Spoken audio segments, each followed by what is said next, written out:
En el curso de una vida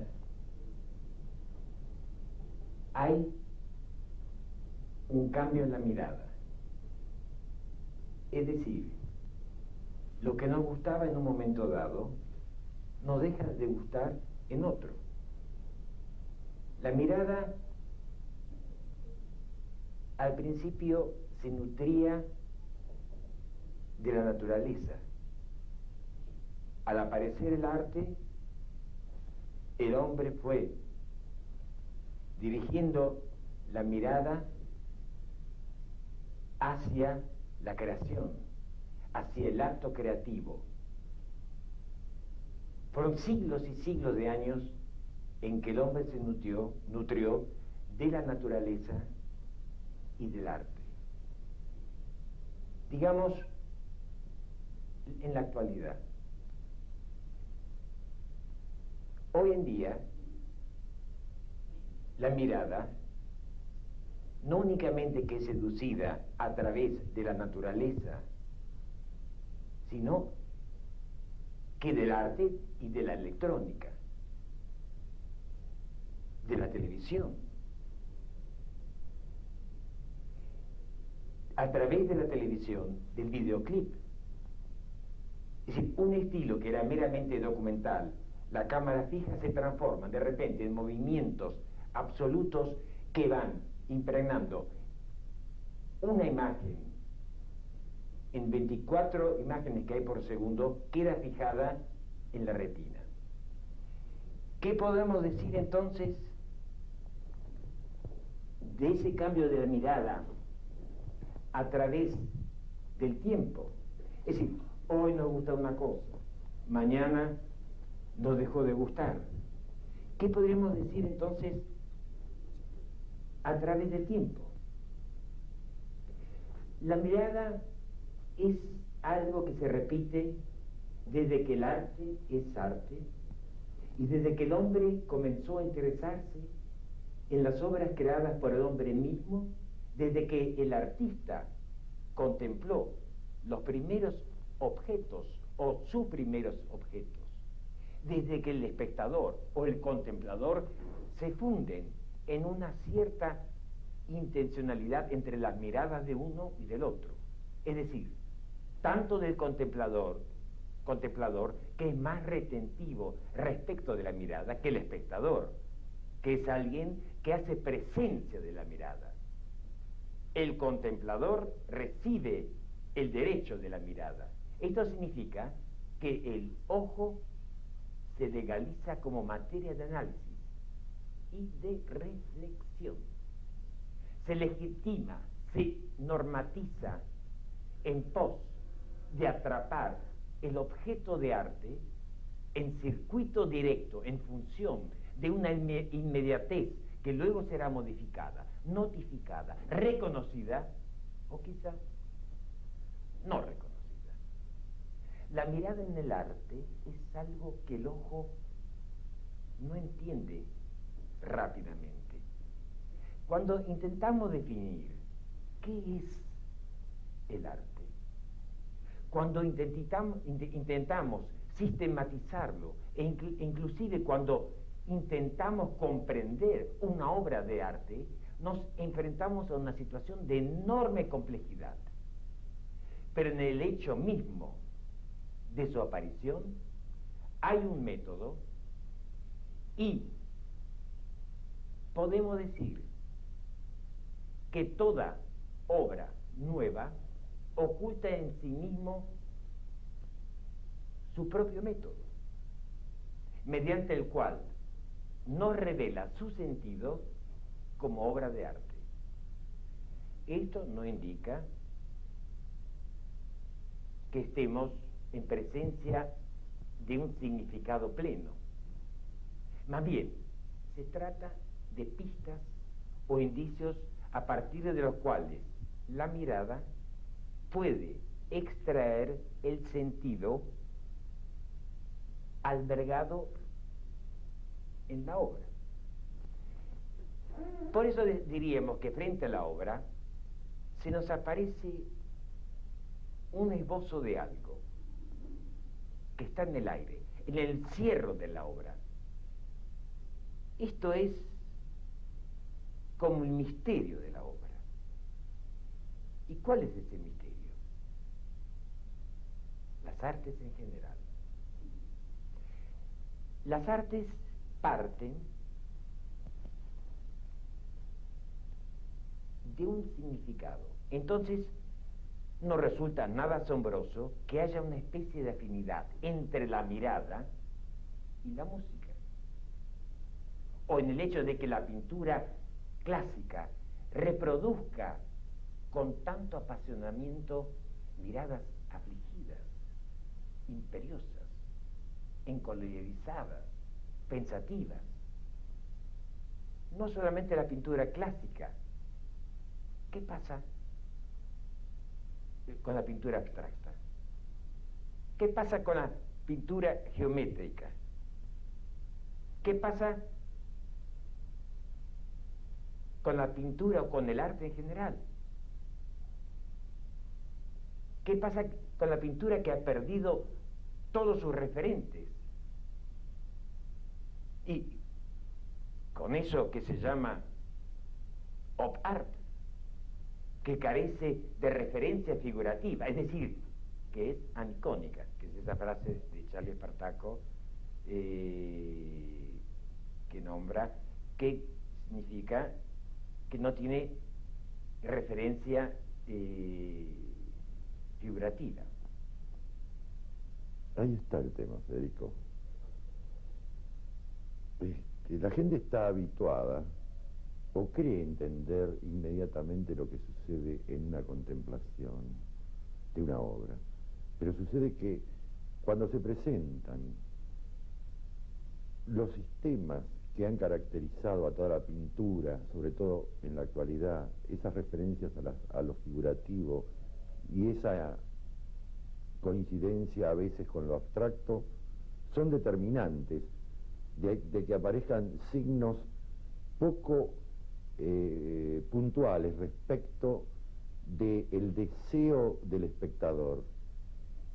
La mirada no es el ojo. Por eso vos te señalaste muy bien ese derecho del ojo, esa demanda de legitimidad que pide el ojo para transportar esa relación de la mirada con el sujeto percipiente. Y ahí empieza el sistema.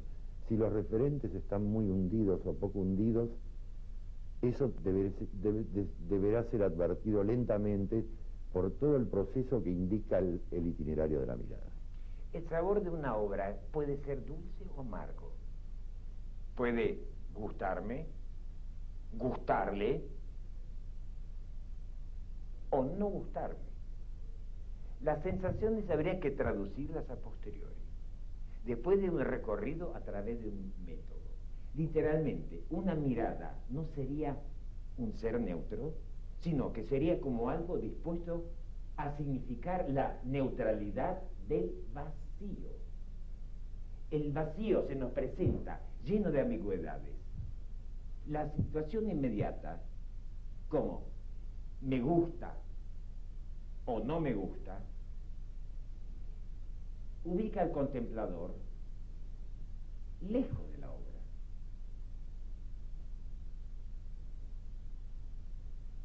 Uno está próximo a la obra únicamente al repensar el planteo, al meterse en la obra. También uno puede distanciarse estando muy cerca, o inclusive cuando uno está pegado a la obra, dentro del pensamiento, ya no se necesita mirar. Es decir, uno ve con la mente.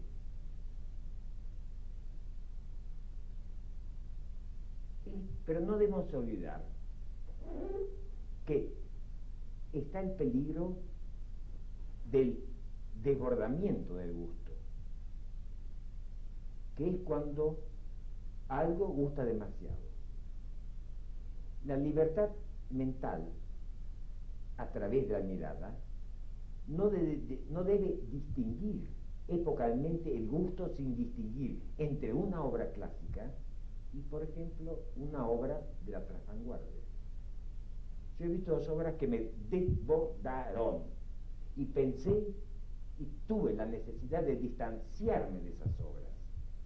Las analicé y pensé que ocurría algo diferente en las reglas de lo que yo conocía a través de la mirada.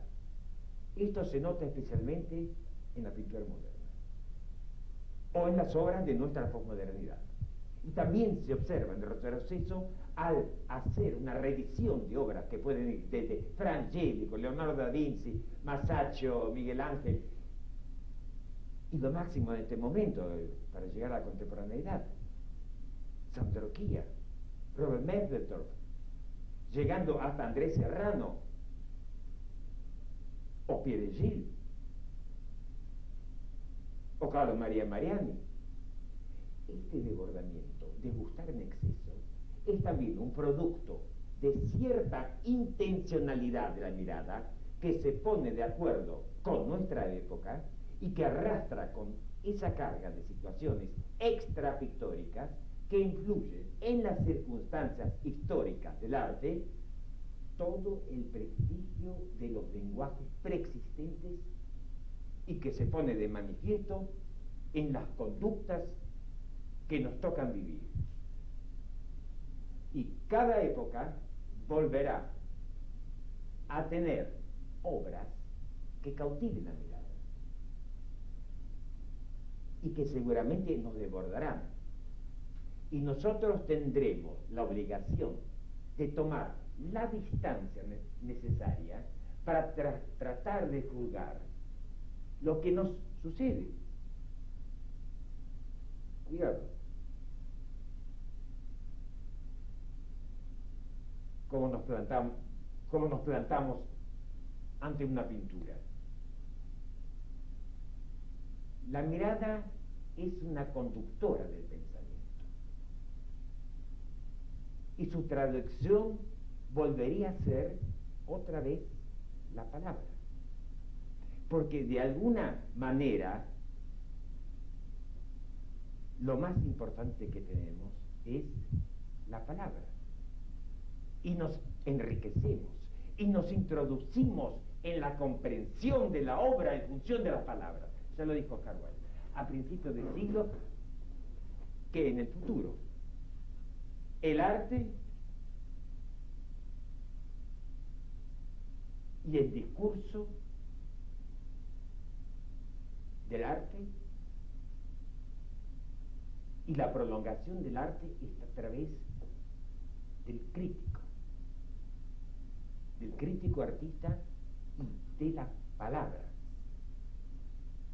a través de un trabajo mental, a través de una comunicación retentiva de la mirada en función del pensamiento. Hay distintas formas de pensamiento.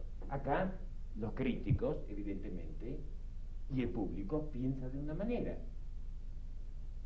En París, y en Nueva York, y en Roma, y en Stuttgart, y en Chivilcoy, y en Ámsterdam, y en Mar de Ajó, debe ser distinta. Sí, pero hay un momento de convergencia. Vos lo señalaste positivamente.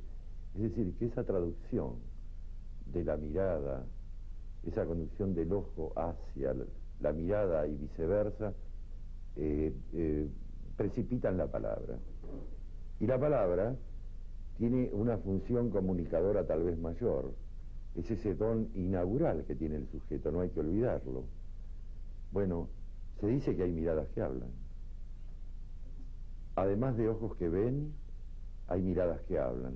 Es decir, es la interacción del ojo y la mirada comienzan a determinar, digamos, una comunicación a través de la palabra. Pero esto es a posteriori, y vos lo señalaste muy bien, en función de la aparición de aquellos que manejan la palabra, que son los críticos.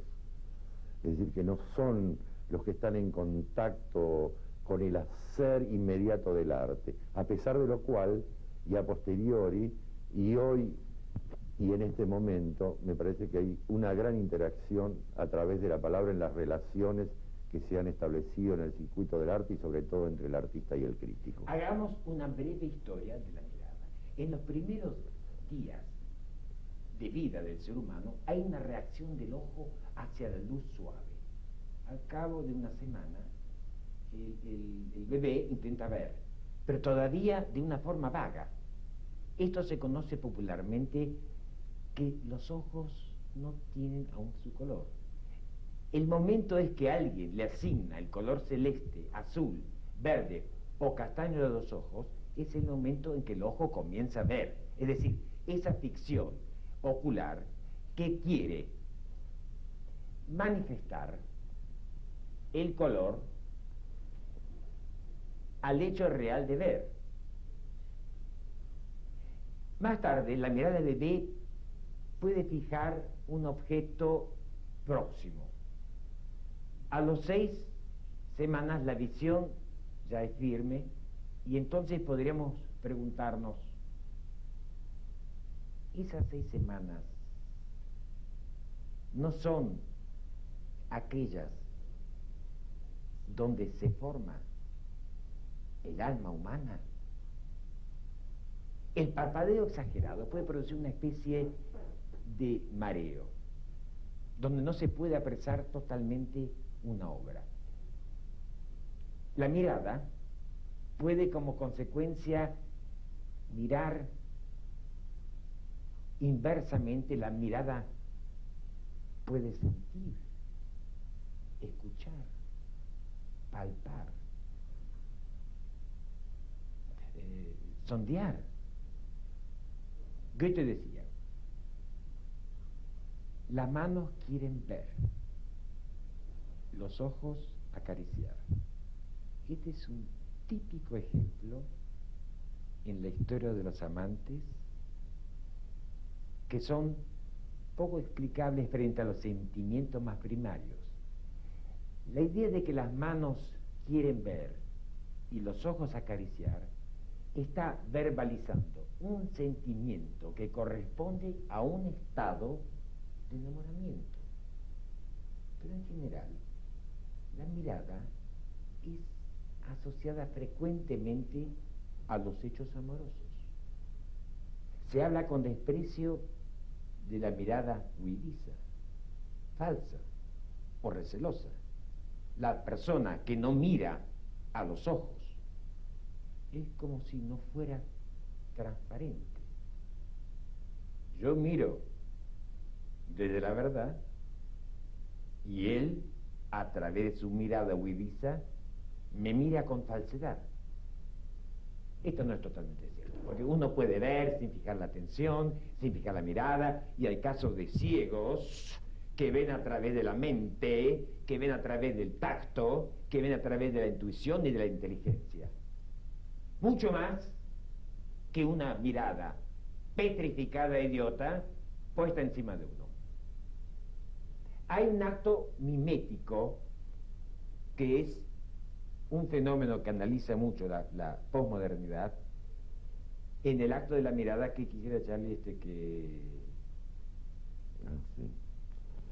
Bueno, aclares un poco. Sí, esas primeras impresiones que uno recibe a veces